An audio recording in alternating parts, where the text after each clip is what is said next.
everyone and welcome back to my channel. Just have to try harder than you fight. You might be lost like sunshine in the night. Seeing this face for the very first time, welcome to the family. Make it official by hitting the subscribe button and also hit the notification bell so you get a notification every time I upload a new video. You get a notification and you get a notification and you get a notification. Everybody's getting a notification. Well, let's get into today's video. On today's video, I will be talking about my experience as an au pair. The whole process of how I got matched with my host family and all that good stuff. If you have not seen yet a video where I was talking about agencies that you can use to au pair in America, in France, in China, all around the world, please go down to the description box. There will be a link to that video where I spoke about other agencies that you can use to be an au pair in America or other countries, as I've said. Anyway, so I personally was an au pair in America in 2016, 2018, and I used Cultural Care Au Pair as my agency. So what happened was, how I found out about Cultural Care was from a mutual friend. A friend of a friend was an au pair in America through Cultural Care, and she had been there for about a year when I started talking to her. So she was just about to do her second year as an au pair in America, and she told me about Cultural Care. So I went on their website and I turned it upside down. I did my research, like as much as I could find out about that agency. I found out, and I also found out that they had a meeting.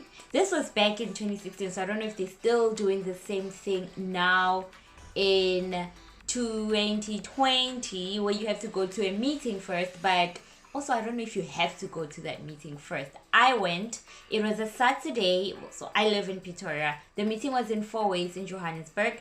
I went, and the meeting was about Cultural Care, pretty much telling you what you can expect from them as an agency, what they would expect from you as an au pair under their agency, what you can expect from the whole au pair process, and just really teaching or telling us more information about the entire situation. So after that meeting, I went home and pretty much started working on my online profile.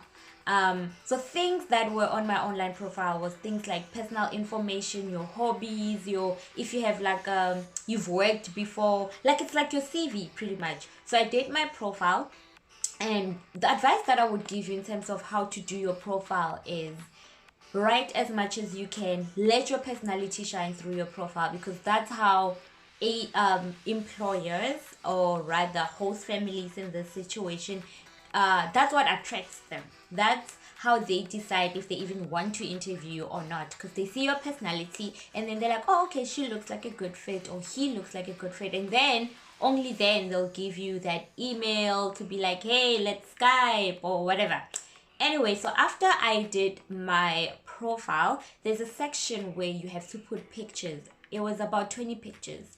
So that section is not just like pictures of you on vacation and you looking lit and stuff like that. It's really pictures of, they just really, once again, want to see your personality shine through. For me, it was a lot of pictures with kids, me giving like some of the kids baths, like the kids that I've looked after, baths and feeding times, like bottles and things like that. So yeah, that's just an idea of the kind of pictures that you can put on your profile. So after I did my profile, Culture Care finally okayed my profile to go online, to get into the matching pool, as they call it. So the matching pool is where your profile comes online and families get to see it, view it, and the interview and all of that. So I finished my profile. I started this around January 2016. My profile was online by like the third week of February or the second week of February, somewhere there. This is 2016. And after I got online, I started waiting for matches. So I remember a few days after I got online, I got a match, and it was a family from Massachusetts in Boston.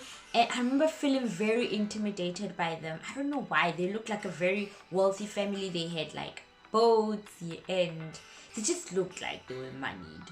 Some of the pictures I saw, their house, their boats, and all of that good stuff. But I was not feeling the vibe with that family because personally, I wanted a family that had a baby because I love babies. I wanted a family that had a baby, and so that's another thing you need to decide before you even get on the program or while you're busy with your profile. You need to decide the kind of kids that you want to look after. Do you want teenagers? Do you want toddlers? Or do you want like your 5 to 9-year-olds or whatever the case may be? Figure out the age that you want to take care of, the number of kids that you are comfortable taking care of. Because you might find yourself in a situation where you're taking care of 5 kids and it's just too much for you. You can't do it. So be honest with yourself right before you leave your home country. For me, maximum from the beginning was 3. I was like, I cannot do more than 3. More than that, I don't think I can handle it. So that was always the maximum for me. And also, it was very important for me, for the family to have a baby. And luckily, I was infant qualified, which means I could pretty much take care of kids of all ages because I had experience with kids of all ages, from newborn all the way to 18-year-olds or whatever other age. So after I got my first match, they didn't say anything to me. I didn't say anything to them. I didn't know what was supposed to happen. And a consultant from Culture Care, sent me an email like, hey, what's happening? How's the process going? And I was like, oh yeah, there's a family on my profile. I got a match like yesterday. There's a family on my profile. I'm so excited. And she's like, oh, did you text them? I'm like, oh no, I didn't know that I could text them. I mean, I don't know what the profile, the whole system now is like. But back in my days, back in 2016, it was like only one family could hold you. And by that, I mean like different families could view your profile. But once a family feels like there might be a connection, they could hold your profile. While they're holding you, no other families could view your profile. Your profile was kind of only available to that family that was holding you. So Culture Care had this thing where families could hold you for 24 hours. And after that, you had the power to remove that family from your profile if you didn't like them. But prior to that 24 hours, you couldn't move them. Like, you were stuck with them for at least 24 hours. So after 24 hours, that family automatically moved from my profile. And a few days later, there was like more families that got on and off my profile. And then finally, I got an email from a woman who was from, I don't remember where she was from. But she was a lady who had a husband and a child, a 2-year-old son, and she was pregnant. So our interview lasted for about 40 minutes.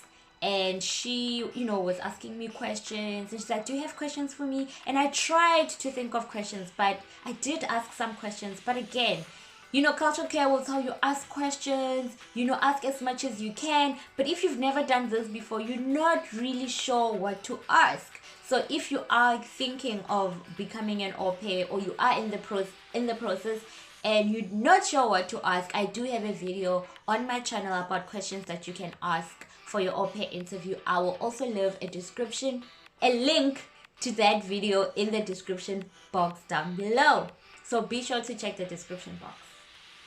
So after I was on the interview with this family, also when you're doing interviews, remember that different countries have different time zones. So when you're agreeing to a time, make sure that time also works for you. Like, you guys, you and your potential host family need to figure out a time that will work for both of you, for both countries. So I had my interview, lasted about 40 minutes. And about a day or two later, I got an email from that woman telling me that there was another girl that they had been talking to for a while, and they decided to go with her. And they're like, okay, good luck. I was like, okay, cool. But again, I didn't feel very strong about that family. So I was okay with them kind of rejecting me. It's not a rejection, but kind of saying they're or whatever. Anywho, a few days later, I had another match. Got an email, a woman from Washington, D.C. She lived alone. It was her first baby. She was still pregnant at the time. And she, we had our interview, which lasted about 40 minutes. And she was looking for someone from South Africa who spoke Xhosa. For those who don't know, Xhosa is one of the official South African languages. So what had happened is this woman, this American blonde woman, was working in South Africa for like a year or something. So she hooked up with a Xhosa man, fell pregnant, and she had to move back to America.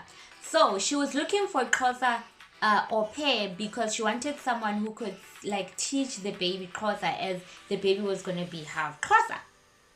I don't speak any Xhosa whatsoever, so I told her that, and she was like, oh, okay, well, I don't think this will be a good match because I'm generally looking for someone who's Xhosa speaking, so good luck. I was like, okay, cool. I was actually really disappointed with that one because I really was excited about her. I love that she lived alone, meaning I didn't have to deal with lots of personalities, and it was going to be one child. It was going to be a newborn, and it was going to be just one child.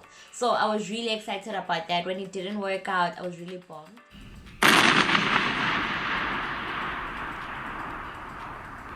And then a few days later, in fact like a day or two later, I got an inbox in my emails, and it was a lady from Connecticut, and she said, hey, can we do an interview? We're a family of 5 from Connecticut. She had 3 kids, an 8-year-old boy, 5-year-old girl, and a baby who was about 6 months or 5 months, and a baby girl. And I was like, okay, cool, let's do the interview. We had our interview, which lasted a whole hour. We were just, she had questions for me, I had questions for it. Actually didn't really feel like an interview. It just felt like an interaction. It was like a really fun, easy, chilled conversation. And then after that hour, she was like, oh, I want you to speak to my husband. So can we set up another interview on Saturday? This was Thursday. On Saturday, so you can speak to my husband. I'm like, cha-ching, sure thing. So that Saturday, it was 11 p.m. my time, about, I think, 9 a.m. American time, when I did my second interview with this family, and spoke to the husband for like 15 minutes, and he was like, oh, I gotta run, have to go to work. And then he left, and I continued speaking to the mom and the kids, and that particular video call lasted about an hour and 10 minutes. After that, we continued to talk through emails. So this took weeks, y'all, weeks. And I was getting really worried because, all that time, this family is holding my profile. So with them holding my profile, it means other families cannot see my profile.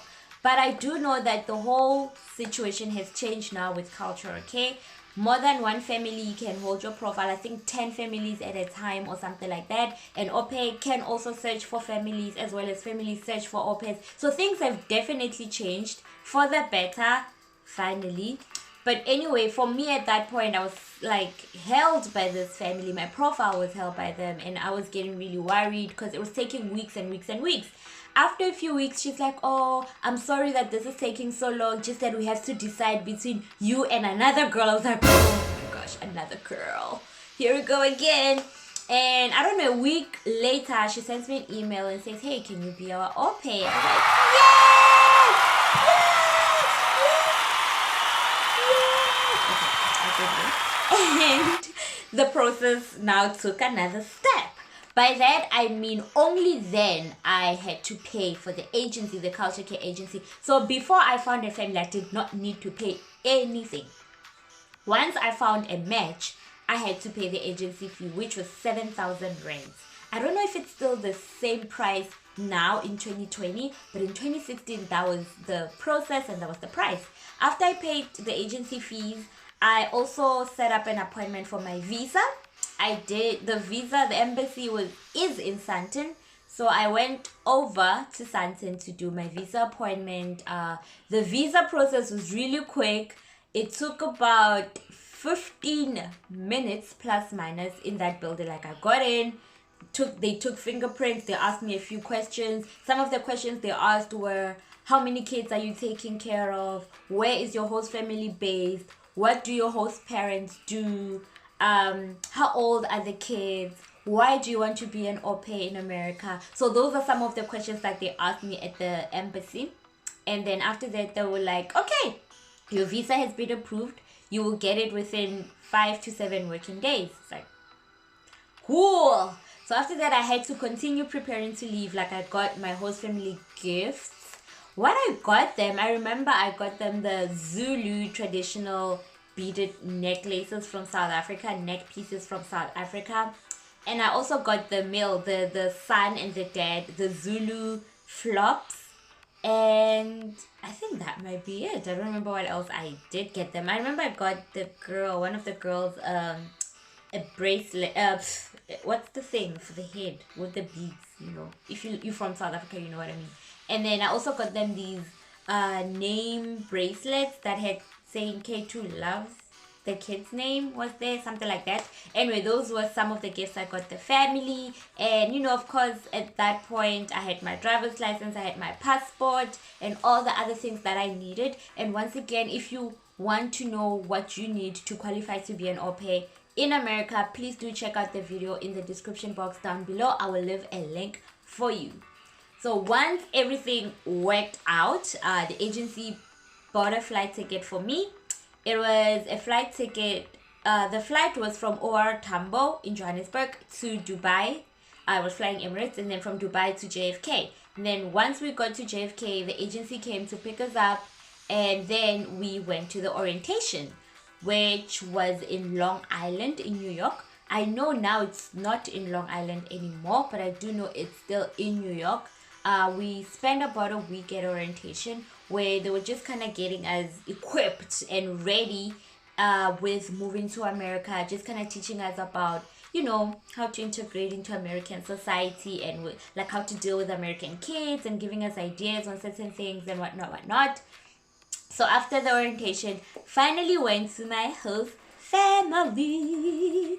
Finally got to meet them.